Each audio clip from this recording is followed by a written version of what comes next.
MS வேர்டில் table of figures எப்படி insert பண்ணுறது? முதல்ல டேபிள் ஆஃப் ஃபிகர்ஸ் நாம் இன்சர்ட் பண்ணணும்னா நம்ம டாக்குமெண்ட்டில் இருக்கக்கூடிய ஆப்ஜெக்ட்ஸ் கேப்ஷன்டு ஆப்ஜெக்ட்ஸாக இருக்கணும். அதாவது டேபிள்ஸோ இல்லை பிக்சர்ஸோ ஃபிகர்ஸோ அது எல்லாத்துக்கும் கேப்ஷன் கொடுத்துருந்தா தான் டேபிள் ஆஃப் ஃபிகர்ஸை நம்ம ஆட் பண்ண முடியும். ஸோ கேப்ஷன்ஸ் எப்படி ஆட் பண்ணலாம் அப்படிங்கிறத பார்க்கலாம். ஸோ முதல்ல நம்மளுடைய ஆப்ஜெக்டை செலக்ட் பண்ணலாம். அது டேபிளோ பிக்சர்ஸோ ஃபிகர்ஸோ எதுவாக இருந்தாலும் சரி செலக்ட் பண்ணிவிட்டு ஜஸ்ட் நம்ம ரெஃபரன்சஸ் டேப்குள்ளே போனோம்னா அங்கே நமக்கு இன்சர்ட் கேப்ஷன் பார்த்தீங்கன்னா இருக்கும். ஸோ கிளிக் பண்ணதுக்கப்புறம் கேப்ஷனில் டிஃபால்ட்டாக பார்த்தீங்கன்னா நம்ம செலக்ட் பண்ண ஆப்ஜெக்ட்டுக்கு டேபிள் 1 அப்படிங்கிற லேபிள் பார்த்தீங்கன்னா வந்திருக்கு.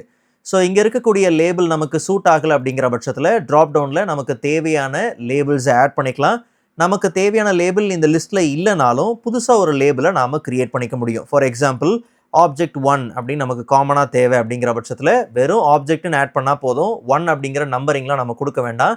காரணம் நம்பரிங்கையும் தனியாக நாம் என்ன பண்ண முடியும், கஸ்டமைஸ் பண்ண முடியும். ஸோ என்ன விதமான நம்பரிங் வேணும் இல்லை ஆல்ஃபபெட்டிக்கல் ஆர்டர் ஏதாவது வேணுமாங்கிறத இங்கே நம்ம மாடிஃபை பண்ணிக்க முடியும். ஒன்ஸ் இதெல்லாம் ஓகே அப்படிங்கிற பட்சத்தில் இப்போ நாம் கொடுத்த லேபிளுக்கு பக்கத்தில் நாம் கேப்ஷன் பார்த்தீங்கன்னா கொடுக்கணும். எக்ஸாம்பிளுக்கு காமனாக சேல்ஸ் ரிப்போர்ட் அப்படின்னு நான் என்ன பண்ணுறேன் கொடுக்குறேன். அண்ட் இப்போது இன்சர்ட் ஆக போகிற இந்த கேப்ஷன் செலக்ட் பண்ண ஆப்ஜெக்ட்டுக்கு கீழே வரணுமா, அதாவது பிலோ வரணுமா இல்லை அபவ் மேலே வரணுமாங்கிறத இங்கே கொடுத்துக்கலாம். நமக்கு பிலோ தான் பார்த்தீங்கன்னா தேவை. ஒன்ஸ் இதெல்லாம் செட் பண்ணதுக்கப்புறம் ஜஸ்ட் நாம ஓகே கொடுத்துடலாம். அண்ட் இப்போது செலக்ட் பண்ண ஆப்ஜெக்ட்டுக்கு கீழே நாம் இன்சர்ட் பண்ண கேப்ஷன் பார்த்தீங்கன்னா வந்தாச்சு. இதே மாதிரி மற்ற ஸ்டிக்கர்ஸ்க்கும் நான் இதை செஞ்சுட்டு வந்துடுறேன். மறுபடியும் சொல்கிறேன், செலக்ட் பண்ணுறோம், இன்சர்ட் கேப்ஷனில் போகிறோம், ஆப்ஜெக்ட் 2ன்னு அதுவே பார்த்தீங்கன்னா வந்துடும். தேவையான கேப்ஷனை கொடுத்துட்டு ஜஸ்ட் நம்ம ஓகே கொடுத்துட்டா போதும். இன் பிட்வீனில் நீங்கள் டிஃப்ரெண்ட் லேபிள் யூஸ் பண்ணணும்னு நினச்சிங்கன்னா கூட தாராளமாக யூஸ் பண்ணிக்கலாம்.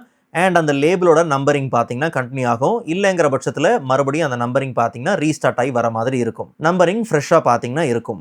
ஒன்ஸ் கேப்ஷன்ஸ்லாம் இன்சர்ட் பண்ணதுக்கப்புறம் டேபிள் ஆஃப் ஃபிகர்ஸ் எந்த பொசிஷனில் எங்கே வேணுமோ கரெக்டாக கர்சர் அங்கே வச்சுட்டு கேப்ஷன்ஸோட குரூப்பில் இன்சர்ட் டேபிள் ஆஃப் ஃபிகர்ஸ் நாம கிளிக் பண்ணலாம். ஸோ இங்கே நமக்கு ப்ரிவியூவோட சில ஆப்ஷன்ஸ் பார்த்தீங்கன்னா இருக்கும். ரொம்ப ஃபோக்கஸ் பண்ண வேண்டியது என்ன ஃபார்மெட்டில் வேணும் அண்ட் எந்த கேப்ஷன் லேபிளை ஃபோக்கஸ் பண்ணுறீங்க அப்படிங்கிறத கவனமாக பார்த்தீங்கன்னா கொடுக்கணும். ஃபார் எக்ஸாம்பிள் கேப்ஷன் லேபிள் ஆப்ஜெக்டை மட்டும் இப்போ ஃபோக்கஸ் பண்ணுறேன் அப்படிங்கிற பட்சத்தில் அதை செலக்ட் பண்ணிவிட்டு அண்ட் என்ன டெம்ப்ளேட்டை ஃபோக்கஸ் பண்ணுறோங்கிறதையும் கொடுத்துட்டு ஜஸ்ட் நாம ஓகே கொடுத்துடலாம். இமேஜுங்கிற இன்னொரு லேபிளும் பார்த்தீங்கன்னா யூஸ் பண்ணியிருந்தோம். ஸோ சேம் டேபிள் ஆஃப் ஃபிகர்ஸில் போயிட்டு ஜஸ்ட் நம்ம கேப்ஷன் லேபிளை சரியாக அந்த லேபிளுக்கு செட் பண்ணிவிட்டு ஜஸ்ட் நம்ம ஓகே கொடுத்துடலாம்.